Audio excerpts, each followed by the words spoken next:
2023년 한국 경제가 심상치 않습니다. 모두가 원하지 않지만 최악의 환경으로 흘러가고 있는 상황입니다. 뉴스 보시면 내년에 전기, 가스 요금 등 이런 공공요금이 상당폭 인상될 수 있다. 이게 불가피하다. 이런 소식이 들려오고 있는데요. 자, 대체 이게 왜 무서운 일일까? 이것 때문에 어떤 영향을 미치게 될지 한번 알아보도록 하겠습니다. 자, 여러분 가정에서 전기요금이나 가스요금 어느 정도 나오세요? 합쳐서 20만원, 30만원 요 정도 나오시는 분도 있고 더 많이 나오시는 분도 있고 그렇겠죠. 그런데 뭐 10%에서 20% 오른다 그래도 몇만 원이에요. 뭐 요 정도 올라가는 걸 가지고 뭐 그렇게 또 호들갑을 떨고 어그로를 끌고 지겹다 이렇게 생각을 하실 수도 있는데 이게 그렇게 단순한 문제가 아닙니다. 자, 한국은행에서는 매 3개월마다 경제 전망 자료를 발표를 해줍니다. 그래서 올해 11월에 경제 전망 자료가 나왔는데 물가 전망 자료를 우리가 함께 보면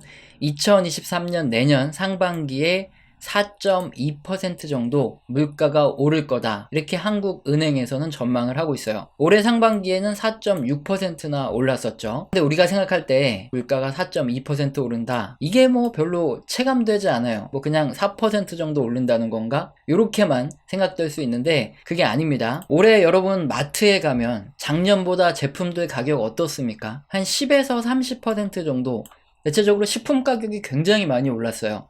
그리고 식당 가보면 전에 뭐 7,000원, 8,000원 하던 거 요즘에 다 10,000원 넘습니다. 10,000원 정도는 줘야 한 끼 먹을 수 있는 상태로 바뀌었죠. 이게 불과 뭐 한 1, 2년 사이에 이렇게 된 것 같아요. 그렇다면 올해 소비자 물가는 대체 몇 %가 올랐길래 이렇게 우리가 느끼는 체감 물가가 많이 올랐을까요? 10% 올랐을까요? 아니면 20% 올랐을까요? 그림 보시면 올해 소비자 물가는 겨우 5.1% 올랐습니다. 그럼에도 불구하고 우리가 느끼는 체감 물가는 진짜 어마어마하게 올라요. 그럼 왜 소비자 물가는 5.1%밖에 안 올랐냐? 이게 전체적인 토탈로 봤을 때는 다른 것들은 또 그만큼 안 올랐거든요. 이게 평균적으로 봤을 때 전체적으로 5.1% 올랐다는 거고 우리가 느끼는 이런 체감 물가는 소비자 물가 올라가는 거에 한 4배 이상 이렇게 많이 올라가는 걸 항상 느끼게 됩니다. 똑같은 원리예요. 그래서 만약에 2023년 내년이죠. 상반기에 물가가 4.2% 올라간다 그러면은 여기 한 4배 정도니까 우리 체감 물가는 16%에서 한 20% 오를 수도 있죠. 지금 식당 가보면 한 10,000원 정도에 한 끼 먹는데 요게 12,000원이 될 수도 있다. 이 소리예요. 사실 그러면은 우리 같은 서민들은 굉장히 살기 어려워지고 퍽퍽해지겠죠. 도시락 싸갖고 다녀야 되는 뭐 그런 상황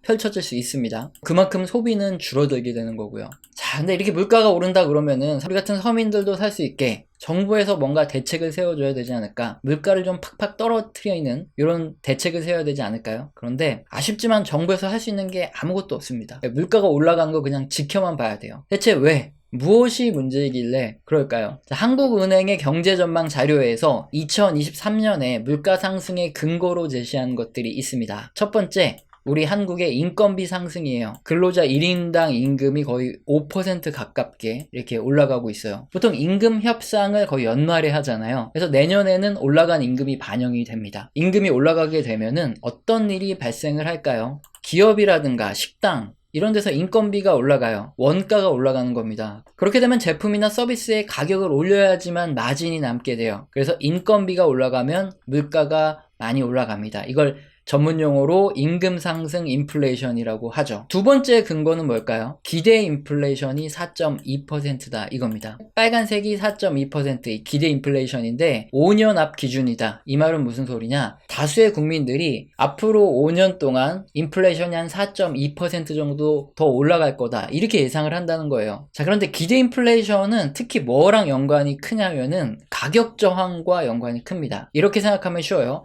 라면 가격이 우리가 인상할 때 보면은 소비자 단체에서 반발하고 난리가 납니다. 우리 주식 중에 하나가 라면이기 때문에 라면 가격이 올라가면 다른 것도 줄줄이 인상되거든요. 가격 저항이 굉장히 커서 라면은 가격을 올리기 힘듭니다. 하지만 이렇게 기대 인플레이션율이 높다. 모두가 뭐 물가가 올라간다 이 생각을 가지고 있는 상태에서는 라면 가격을 올리면 어떻게 되냐? 뭐 요즘에 안 오르는 게 없으니까 쟤들도 올려야지 먹고 살지 하면서 그냥 허용을 해준다 이겁니다. 그래서 비싼 가격에도 그냥 사 먹게 돼 있어요. 이것 때문에 자연스럽게 물가가 올라가고 그래서 2023년 한국은행에서도 물가가 상승하는 두 번째 근거 바로 기대 인플레이션이 4.2%로 상당히 높다. 이 부분을 제시했고 세 번째 근거가 있습니다. 바로 정부의 공공요금 인상 가능성이에요. 그림 보시면 물가 전망 경로에 가장 불확실성이 높은 이런 리스크로 전기, 도시가스 공공요금의 인상폭이 커지는 문제를 집어들었는데, 공공요금이 올라갈 경우에는 전체적인 파급 효과가 벌어지면서 물가가 굉장히 빨리 올라갈 수 있어요. 여기 뉴스 보시면 내년에 전기요금이 20% 넘게 오른다. 한전 적자를 이번 정부 임기 내 해소하겠다. 그래서 이렇게 빨리 올라갈 거다. 이런 뉴스가 있는데, 보통 뉴스에는 어그로가 굉장히 많기 때문에 제가 믿고 싶진 않지만 어쩔 수 없이 전기요금, 가스요금 등이 많이 인상될 수밖에 없는 실제 상황이에요. 그래서 이 부분을 좀 알아보도록 하겠습니다. 왜 공공요금이 인상될 수밖에 없냐? 그러니까 한국전력의 예를 먼저 들어드릴게요. 한국전력은 원자력, 그리고 화력, 그리고 기타 재생에너지 등으로 펠릿 이렇게 해서 나무를 막 쪼개가지고 묶은 걸로 이런 것도 막 떼우고 그럽니다. 그렇게 기타 부분을 통해서 전기를 만들어서 전기를 또 판매해서 수익을 발생시키는데, 화력 발전 부분의 매출이 가장 크죠. 그 다음이 원자력이고, 기타 부분은 더 작아요. 이게 화력 발전 부분이 거의 압도적으로 많습니다. 그러면 화력 발전에 들어가는 그 주 원재료는 뭘까요? 천연가스, 석유가 대부분이에요. 그런데 최근에 국제유가 보시면은 최근 한 5년 동안 굉장히 높게 올라 있습니다. 그런데 일반 회사 같은 경우에는 월급도 못 주고 회사가 망할 수밖에 없으니까 원재료 값이 급등한 만큼 가격을 올리는 게 당연한 수순이에요. 하지만 한전은 어떻습니까? 국제유가가 이렇게 치솟아도 가격을 올릴 수가 없어요. 정부에서 규제를 한다는 거죠. 여기 그림에 잘 나와 있는데, 여기 파란색 선이 전기를 생산할 때 들어가는 구입 단가고요. 여기 주황색 선이 판매 단가입니다. 2021년 말부터 보시면은 판매 단가가 구입 단가보다 훨씬 더 낮아요. 한국전력의 적자가 계속된다는 소리입니다. 자, 그러면 한국전력은 적자가 계속 이렇게 누적이 되면 직원 월급은 어떻게 주고 어떻게 대체 버텨왔을까요? 한국전력 채권을 발행했습니다. 즉 빚으로 버텨왔다는 건데, 그림의 요 녹색 요게 한전 채권이 발행된 요 금액들입니다. 정말 2021년 말부터 빠르게 올라왔고요. 2011년 16일 기준으로 해가지고 거의 한 60조 원 가까이 이렇게 발행이 됐고, 올해 연말로 가면은 한전채는 한 72조 정도 이렇게 발행될 예정으로 보여지고 있습니다. 그러면 한국전력은 어차피 공공기업이니까 계속 그냥 한전채권 발행하면 되지 않겠느냐, 위기를 때울 수 있지 않겠느냐 생각할지 모르겠지만, 이런 뉴스가 있죠. 이미 58조 찍었는데 채권 발행 한도를 못 늘린 한전이 망연자실해 있다. 한전 같은 경우에는 채권을 발행하는데 한도가 정해져 있어요. 그래서 만약에 추가로 채권을 발행하려면 법 개정이 필요합니다. 그래서 이번에 한전 채권을 5배까지, 한마디로 채권을 좀 더 찍어낼 수 있게 법을 개정하려고 했는데 개정안이 부결됐어요. 지금 추가적으로 찍어낼 수 있는 채권이 많이 없습니다. 빚을 더 내지 못한다는 소리죠. 근데 또 여기서 법 개정을 잘했네 못했네 이렇게 얘기가 들어가면 정치적인 문제예요. 근데 정치적인 문제는 국회에서 하시는 거고, 우리는 이제 경제 채널이니까 그냥 결과만 보자고요. 어쨌든 부결된 게 사실이기 때문에 한국전력은 지금 적자가 지속돼서 돈을 빌려와야 되는 상황임에도 불구하고 이제 발행 한계에 도달했기 때문에 더 이상 돈을 빌려올 수 없는 상황. 자, 이렇게 가다가는 그냥 한전이 망하게 생긴 그런 상황이다 이거죠. 그러면 방법은 두 가지밖에 없어요. 한전을 민영화 시켜가지고 민간에서 운영하도록 하는 방법. 그럼 전력 요금 굉장히 많이 올라가겠죠. 두 번째, 전기 요금을 인상해서 그냥 적자를 해소하는 이 두 가지 방법밖에 없다는 거죠. 그럼 민영화 시킵니까? 아니죠. 전기 요금을 인상하겠다 이거예요. 그래서 뉴스처럼 한전 적자를 임기 내 해소하려고 하면 전기요금을 진짜 좀 빡세게 올려야 됩니다. 그래서 내년에 전기요금이 20% 정도는 인상해야, 그래야지 임기 내에 적자가 해소되지 않겠냐, 이런 얘기가 나오는 게 전혀 근거 없는 얘기가 아니라는 거죠. 자, 근데 올릴 수 있을지, 어느 정도 올릴지 이건 아무도 몰라요. 반발이 굉장히 크기 때문에 지금까지 전기요금을 인상하는 것은 굉장히 어려웠습니다. 그래서 어떻게 될지는 모르지만 어쨌든 지금 한국전력이 처한 상황상 내년에 전기요금은 빠르게 올라갈 수밖에 없다. 이건 명확한 사실이겠죠. 그렇다면 전기, 가스요금 등 이런 공공요금이 인상되는 거 앞에서 잠깐 살펴봤지만, 우리 개인들 각 가정에서 올라가지고 1, 2만원 더 낸다, 이거 가지고는 아무 문제가 안 되겠죠. 진짜 큰 문제는 공장을 하시거나 아니면 장사를 하는 경우나 이런 분들이에요. 전기요금, 가스요금이 10에서 20% 올라갔다. 그럼 어떤 일이 생기죠? 공장 하시는 분들이 특히 엄청난 양의 전기, 가스 이런 게 소요가 될 텐데 원가가 급증을 할 수밖에 없어요. 그러면은 일반 기업들이 이렇게 원가가 올라가면 가만히 있을 수 있습니까? 당연히 제품 가격을 인상하지 않으면 버틸 수가 없어요. 그래서 이렇게 공공요금이 올라가게 되면 물가가 굉장히 또 빠르게 올라갈 수밖에 없다 이겁니다. 그래서 한국은행 경제전망 자료에서 요 단서를 달아둔 이유예요. 상방 리스크, 전기, 가스 등 공공요금의 인상폭이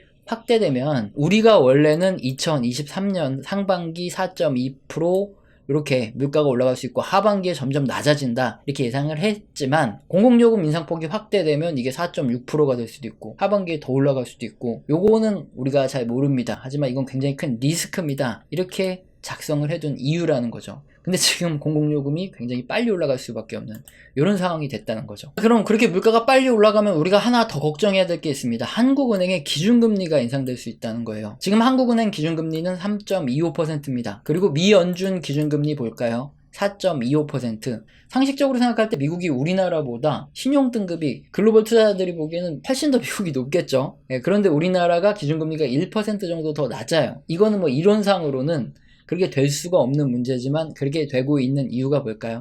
미 연준은 미국의 은행이죠. 그래서 미국의 경제 상황만 보고 기준금리를 그 국가의 특성에 맞게 결정해요. 우리나라는 한국은행이죠. 한국은행은 역시나 우리나라 경제 상황만 보고 기준금리를 결정해요. 이런 특수한 상황이 반영되어 있기 때문에 자국 중앙은행은 자국 경제만 본다는 거죠. 그러면 내년에 미연준이 기준금리 인상을 중단할 수도 있다. 이런 소식이 들려오죠. 그럼 다들 우리나라는 미국 따라서 기준금리 동결해야 된다 뭐 이런 전망을 할 수도 있겠지만 우리나라 물가 상승률이 낮아지지 않고 계속 높아진다. 미국보다 1% 이상 기준금리 지금 낮아요. 물가 안 잡히면 기준금리 그냥 계속 올리는 수밖에 없습니다. 그래서 기준금리가 더 올라갈 우려가 커진다. 요것도 기억을 해야 되고 또 우리나라가 기준금리를 동결할 수 있지만 내년에 또 미국의 눈치를 봐야 됩니다. 왜냐하면은 환율 관찰 대상 국가가 우리나라고요. 환율 관찰 대상국은 환율 조작국으로 지정하기 이전에 세밀하게 미국에서 관찰하는 국가다. 이 소리예요. 굉장히 쉽게 설명드릴게요. 미국의 입장에서는 기준금리를 인상합니다. 그럼 달러가 은행으로 막 흡수되면서 달러가 귀해지죠. 그러면 달러가 강세가 되는 거예요.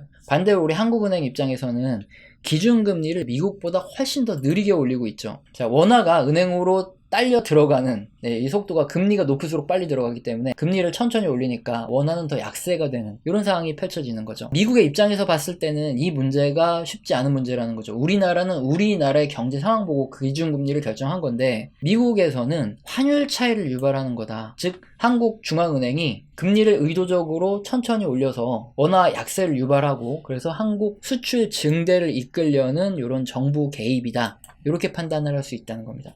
그래서 환율 조작국에 만약에 지정이 돼 버리면 그러면은 투자도 중단되고 관세도 굉장히 세게 때려요. 그래서 엄청난 타격이 있습니다. 그래서 만약에 2023년 내년에 미연준이 기준금리를 뭐 더 올린다 그러면은 우리나라도 이렇게 기준금리를 동결할 수 없어요. 성의를 보여야 돼요. 계속 따라서 올릴 수밖에 없는 이런 부분이 문제가 되는 거죠. 기준금리도 계속 내년에 올라갈 수 있는 이런 리스크가 있다 이겁니다. 내년 우리나라의 물가 전망도 봤고 또 전기요금, 가스요금 등 공공요금 인상 문제 그리고 기준금리 문제도 그렇고 내년에 상당한 어려움이 있을 수 있다. 이렇게 딱 예상이 되시죠. 그렇다면 우리 같은 경우에는 투자자 입장인데 미국보다 우리나라가 좀 더 우려되는 그런 상황이에요. 최근에 우리 채널에서 미국의 경제 지표를 중심으로 미국의 실물 경제가 어떻게 돌아가고 있다 확인을 해드리고 있는데 실물 경제가 둔화의 영역에 이미 진입을 했고 향후 경기 침체 우려가 커지고 있어요. 그렇다면 우리가 원칙에 따라서 계속 대응을 해야 되겠죠. 지금은 주식을 적극적으로 매수해야 될 시점은 당연히 아니죠. 그리고 내년에 미연준의 기준금리 인상이 중단되고 인플레이션이 잦아든다. 그래서 뭐 반등이 나올 가능성도 있겠지만 그때마다 주식의 비중을 줄여야 할 시점이다. 계속 이렇게 말씀드리고 있고 내년에도 당연히 그렇게 하셔야 되겠죠. 우리 채널에서는 영상 시청하시고 도움 되셔서 후원 주시는 분들이 계십니다. 제가 너무 감사하기 때문에 감사합니다라고 말로만 때우지 않죠. 한 달 교육을 진행해 드리고 있고 매주 진행하고 있어요. 영상 하단의 설명란 읽어보시고 해당되시면 꼭 메일 주시길 바랍니다. 오늘 영상도 마음에 드셨다면 구독과 좋아요는 꼭 눌러주시고 지속적인 시청 부탁드립니다. 감사합니다.